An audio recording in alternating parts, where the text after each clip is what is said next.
দীপ দুটো রুটি খেয়ে ওয়াক ওয়াক ওয়াক এরকম করছে। এই ধরনের রিলেশনশিপসগুলো বাবু বানিয়ে গেছিলো বলে আজকে আমরা এটা লাভ পাচ্ছি।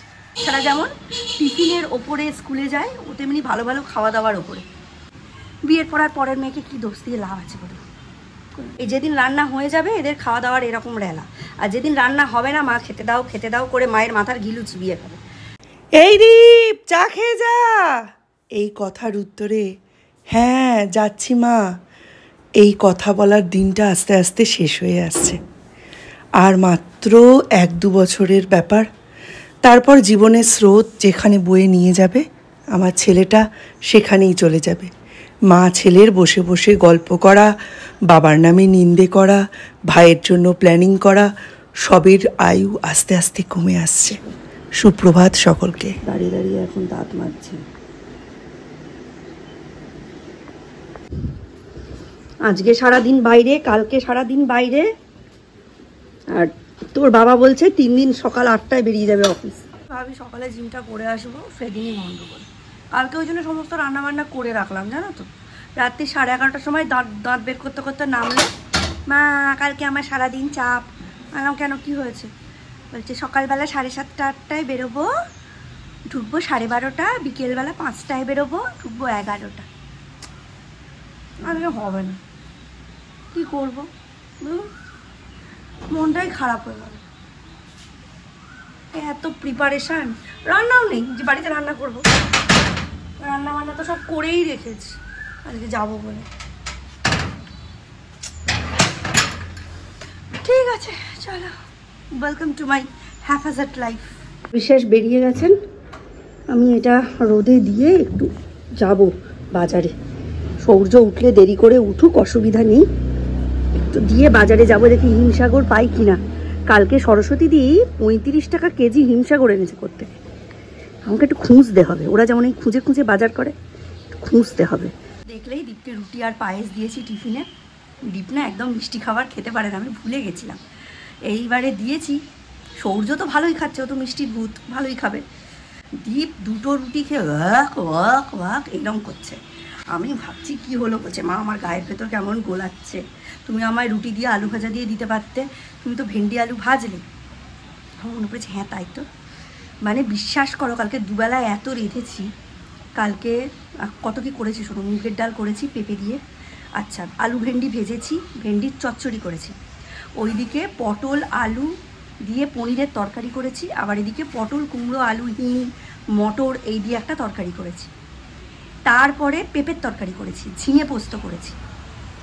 শুধু মাছ ডিমটা হয়নি, ডিমের অমলেট রাত্রিবেলা ওর বাবাদের করে দিয়েছি। তার মধ্যে ভেন্ডি চচ্চড়ি শেষ, ভেন্ডি আলু ভাজা শেষ, ঝিঙে পোস্ত শেষ, পনিরের তরকারি শেষ। তাহলে আমাদের বাড়িতে না কম বাজারে খাওয়াই মুশকিল, সবাই পেলেই মানে ব্যাস সঙ্গে সঙ্গে, মানে এরা 5 পদে খেয়ে অভ্যস্ত তো। এই দীপ আর সূর্য বলে আমি যেরমভাবে পাচ্ছি 1 পদ 1.5 পদে ওদের খুশিয়ে করিয়ে দিচ্ছি। কিছু বলে না আমার মুখের ওপর, এখনও অবধি দীপ কিছু বলেনি। সূর্যের তো প্রশ্নই নেই, দাদাকে যেরকম দেখবে ও তো সেরমই তৈরি হবে। কিন্তু আজকে দীপকে লুচি আলু ভাজা করে দিতে হবে, কারণ আজকে বেচারি আজ আর কাল এই 2 দিন যদি ভালো খাবার না পায়, ওর পক্ষে পড়াশুনো চালিয়ে যাওয়া ইম্পসিবল ব্যাপার। ও খাওয়ার ওপর, বাচ্চারা যেমন টিফিনের ওপরে স্কুলে যায়, ও তেমনি ভালো ভালো খাওয়া দাওয়ার ওপরে। আজকে দেখি, আজকে যদি চিকেন পাই একটু চিকেনও আনবো। এই রবিবার অবধি এখন মোটামুটি যদি দামটা কম থাকে 2 কেজি মতো আনবো। ওরা সূর্যর মানে নাম করে আমারও 2-1 পিস জুটে গেলেও জুটে যেতে পারে। তবে বোঝাই যাচ্ছে যে শনি রবিবার অবধি সেরকম রেগুলার বেসিসে আমার জিমে যাওয়া হবে না, কারণ মিস্টার বিশ্বাস 8টায় বেরোবেন। আমি ওখানে যদি 7টা থেকে 8:15 করি, ওনাকে গুছিয়ে দেবে। এইসব ব্যাপারগুলো এসে যায় না, সংসারই মধ্যে ঢুকে গেলে সংসার তোমায় গ্রাস করে নেবে, তখন আর তুমি আলাদা করে টাইম বের করতে পারবে না। সূর্য ঘুমোচ্ছে, ঘুমোক, আমি ঝটপট একটু বাজার থেকে ঘুরে আসি। একটু ভালো আম খুঁজবো কম দামে, শাক আর বেগুন। সূর্য না 2 দিন ভালো করে পটি করেনি, একটু শাক খাওয়ানো খুব জরুরি। 2 কিলো দিয়ে দেন।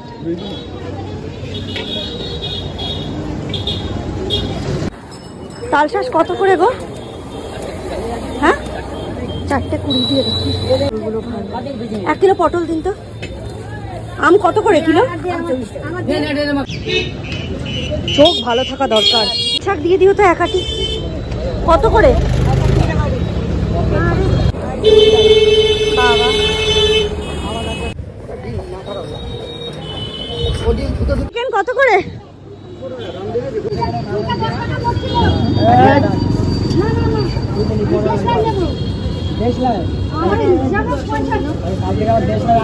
ছুরি লাগবে আমার। কত গো মাখন? 500 কে নেবে? শেষ বলে গেলেন আর টাকা দিয়ে গেলেন যে এই টাকাতে চালাবে। ও বাবা, 2 কেজি আম 80 টাকা। ঠিক আছে, লাল শাক নিলাম 20 টাকা। এইটাই সরস্বতীতে আনতে যেত, ওরা এত দেরি করে বাজার করে তো ওদের 10 টাকায় দিয়ে দেয় আটি লাস্টে। আমার পক্ষে তখন যাওয়া পসিবল না। 1 কিলো পটল 30 টাকা, 10 টাকায় 500 ভেন্ডি কিনে নিয়ে এই হচ্ছে আমার অবস্থা। তারপর 30 টাকা দিয়ে 500 কাঁকড়োল কিনলাম। চিকেন কিনতে পারলাম না, কী দাম বেড়েছে। 200 টাকা কেজি চিকেন। খেতে হবে না, অত সুখে থাকতে হবে না বাবা। যখন দাম কমবে খাওয়াবো বস্তা বস্তা।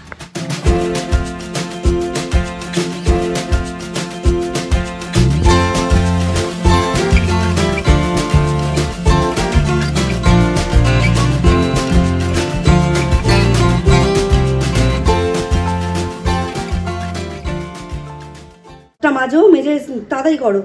ভালো হয়নি। ভেতরের দিকে দাঁতগুলো কে করবে? করো করো করো, হা করে ভেতরের দিকে দাঁতগুলো। আচ্ছা ঠিক আছে, সকাল সব চানটা করে নাও, তারপর আমরা গঙ্গা জল আনতে যাবো। ওম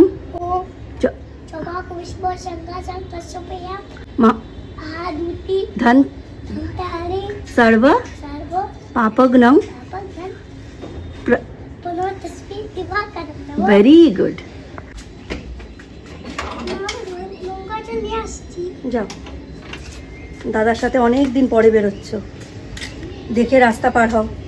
তাই বলে দিলাম যে আসলেই যেন বাড়ি চলে আসে। খাইনি কিছু, লুচি টুচি খাবে, এখনও ওরা বেরোয়নি। ইচ্ছে করলে এখনও আমি দিয়ে দিতে পারি, দেখা যাক। আর এখন আবার কিছু নতুন মেনু বললো করতে। বললাম লুচি আলু ভাজা করেছি, খেয়ে যা। একটা কথা শোনে না গো। আমি তো গ্লুকন্ডি করে দিলাম, ওটা নিয়ে যাবে। এখনও টোটো আসেনি, খেয়ে নিতে পারতো না। আসে বাজে, এখনও আসেনি টোটোটা। টোটোটা আসলে তবে ওরা যাবে, সেই গোয়ালাপাড়া ঘাট যাবে, জল আনবে। তো বলেছিলাম খেয়ে নিতে, খেলো না। ওই গ্লুকন্ডি আর একটা ছোটো কেক ওই খেয়ে চলে গেল। এসেই দিয়ে দেবো, সেই দ্বীপের মতোই টাইম হবে, 12টা সাড়ে 12টা। এই যেদিন রান্না হয়ে যাবে এদের খাওয়া দাওয়ার এরকম রেলা। আর যেদিন রান্না হবে না, মা খেতে দাও করে মায়ের মাথার ঘিলু চিবিয়ে খাবে। যাই হোক, পিসি একটা ভালো আইটেম বলেছে। পিসি বলছে তুই তো ডাল, ডিমের অমলেট আর পেঁপের তরকারি করেই রেখেছিস, মানে ডাল আর পেঁপের তরকারিটা করাই আছে, ডিমের অমলেটটা করে দেবো। তার সাথে এই কাঁকরোলগুলো ফালা ফালা করে বেগুনির মতো করে ভেজে দে, খোসাটা ছাড়িয়ে ভালো করে নুন হলুদ মাখিয়ে একটু ভাপিয়ে নে, তারপর ভাজ। নেই করে কত কাজ বেরিয়ে গেল। এই যে লুচি, প্রথমে ভাবলাম আমার সৌম্য আর সৌর্য 3 জনের মতো লুচি করব, 12টা করলেই হয়ে যাবে। লুচি আলু ভাজা করব। তারপর মনে পড়লো কালকে মটর ভিজিয়ে সেদ্ধ করে রেখেছি, ওখানে মটর বসালাম, মানে ছোলা মটর আর আলু দিয়ে একটা তরকারি, ওটা দিয়ে আমি আর সৌম্য খেয়ে নেবো। আলু ভাজাটা তোলাই থাকবে, সৌর্য আলু ভাজা দিয়ে খাবে। বেরিয়ে এসেই তা আমি একটা টিফিন বক্সে করে পিসির বাড়ি দিয়ে আসবো, যাতে ও ওখানে এসেই একটু এসিতে বসে ঠান্ডা হয়ে খেয়ে নিতে পারে। কারণ এসেই না ও ফিরতে চাইবে না, সেটা আমি জানি। তারপরে লাল শাক তো করবো, লাল শাক আনলাম। একটু পেঁপে আর লাল শাক, ডোজটা সৌর্যের পক্ষে একটু বেশি হয়ে যাবে, কিন্তু বেশি না দিয়ে উপায় নেই। আর এখন ওখানে বসিয়েছি আলু ভাজা। আলু ভাজা একদিকে হচ্ছে, একদিকে ঘুগনি হচ্ছে। আর এই যে লুচি। তারপরে আবার মনে পড়লো সরস্বতী দিকে 4টে দিই। কোনোদিন তো কোনো কিছু দিই না, খেতে আসতে আমি কিছুই দিই না সরস্বতী দিকে। তো ওইটা দেবো, ওইটা দিয়ে তারপরে মনে পড়লো যে কালকে আবার ও 8টার সময় যাবে অফিস, তো ওর জন্য একটু মেখে রাখলাম। ওই সব মিলিয়ে প্রায় 30টা মতো লুচি করলে সব দিক ম্যানেজ হয়ে যাবে। তা করতে করতে এই 11:45 বেজে গেল। কি অবস্থা বলো? 12টা বাজে। তুই আমায় কি বললি? আমি 12টা 10-15-র মধ্যে চলে আসবো। স্যার খাইয়ে পাঠালো তো? দাঁড়া। বড়ে अच्छे लगते हैं ये धरती ये नदियाँ ये रहना और तुम সকাল থেকে চিন্তা করে করে মাথা খেয়ে নিচ্ছি আমার ছেলে কি খাবে, আমার ছেলে কি খাবে। ঠিক আছে, 6টা লুচি ঘুগনি করে ঢাকা দিয়ে 12:30টার সময় খেয়ে নিয়েছি। 12:30টার পরে যদি খাই তাহলে তো হজম হবে না। উনি ফিরলেন 12:30টার সময়, ফিরে বললেন, এ বাবা আমার জন্য টিফিন কেন রেখেছো? আমি তো খেয়ে ফিরেছি। হ্যাঁ, কি খেলি? বলছে এই যে যা রেখেছো। স্টেশন থেকে লুচি আর লুচি না কচুরি আর ঘুগনি কিনে খেয়েছি। তাহলে ভাবুন কার জন্য চিন্তা করি। এই ছেলে বিয়ের আগেই মাকে না জানিয়ে বাইরে থেকে খেয়ে ফিরছে, সব কাজেই মুখের ওপর বলে দিয়ে না পারবো না। তো বিয়ের পরে আর পরের মেয়েকে কি দোষ দেবো বলুন? আগেই বলে দিচ্ছে কোনো কাজ করতে পারবো না, আগেই খেয়ে ফিরছে, মায়ের কথা তার আগেই মনে থাকে না। বিয়ের পর আর পরের মেয়েকে কি দোষ দিয়ে লাভ আছে বলুন?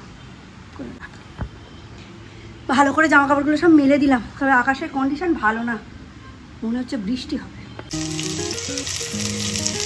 দারুণ দেখতে হয়েছে তো।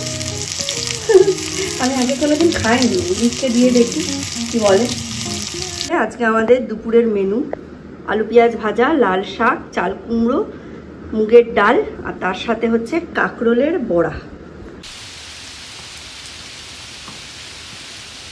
খাও, এ নাও খাও, দুষ্টুমি করো না, খেয়ে নাও। ভালো মন্দ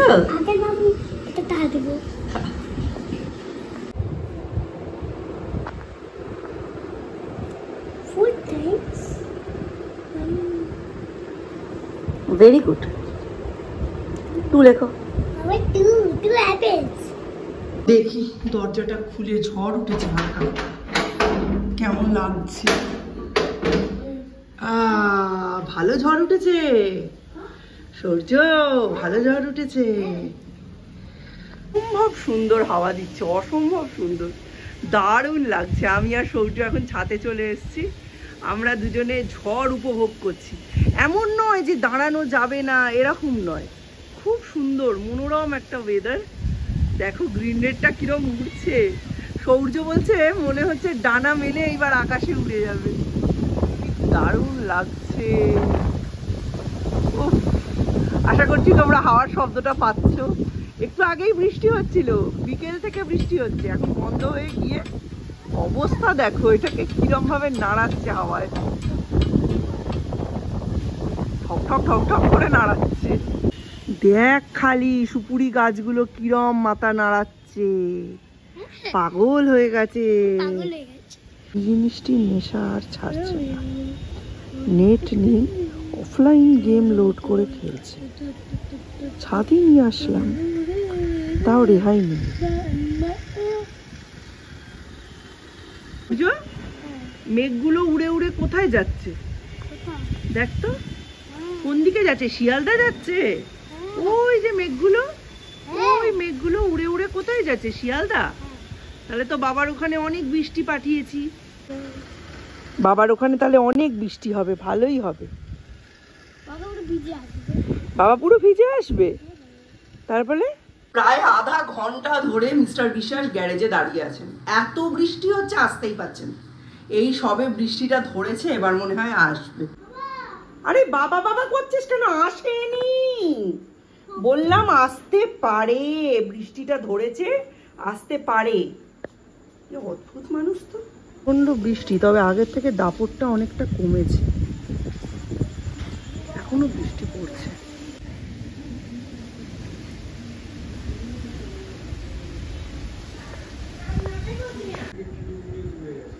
হ্যাঁ, খুব গুড়ুম গুড়ুম করে বাজ পড়ছিল। সবার বাড়িতে কারেন্ট আছে, খালি আমাদের নেই। এতটা কানেকশন আসছে, এরপরে আসছে যখন গুড়ুম গুড়ুম বন্ধ হয়েছে, সবকিছু বন্ধ করেছিল। হ্যাঁ,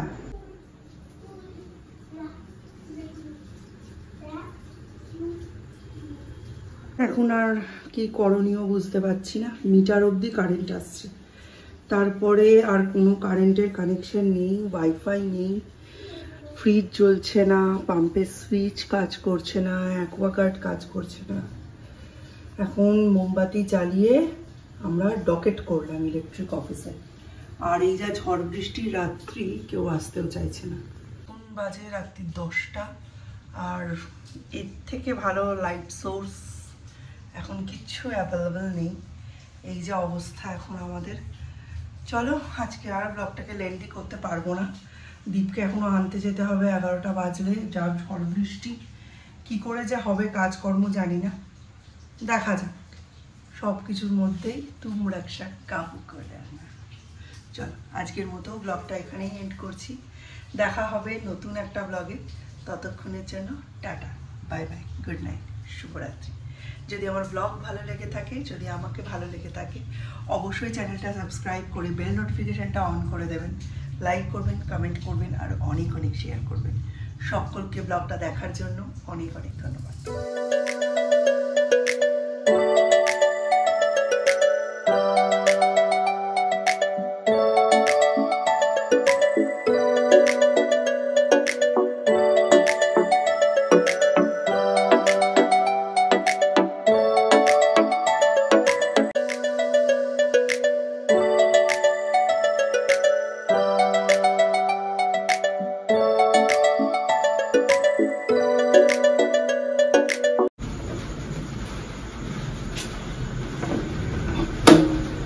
ওই এলো বাবা। এই জন্যই বলে রিলেশনশিপ ওয়ার্কস।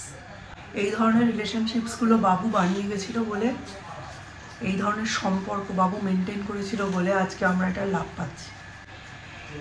এই শ্যামলদা মানে আমাদের বাড়িতে একচ্ছত্রভাবে সমস্ত লাইটের কাজ করেছে, সে আমাদের বাড়ির তৈরির সময় থেকে একদম এখনো অবধি। এত বৃষ্টি, কেউ আসতো না, কিন্তু সকলকে মিস্টার বিশ্বাস হতাশ হয়ে লাস্টে ডকেটই করে দিলেন। কেউ আসতে চায় না। আর শ্যামলদা একটু খ্যাপাটে।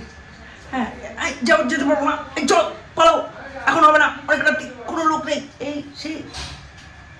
আলটিমেটলি আসে, আলটিমেটলি কাজ করে। আর এই ধরনের মানুষগুলো আমাদের প্রত্যেকের খুব প্রয়োজন। আসতে বলছি কারণ উনি বাইরেই রয়েছেন, চা খাচ্ছেন। কি গো সে বললে এসছে, বাঁচা গেল, নাহলে সারা রাত কিভাবে কাটতো।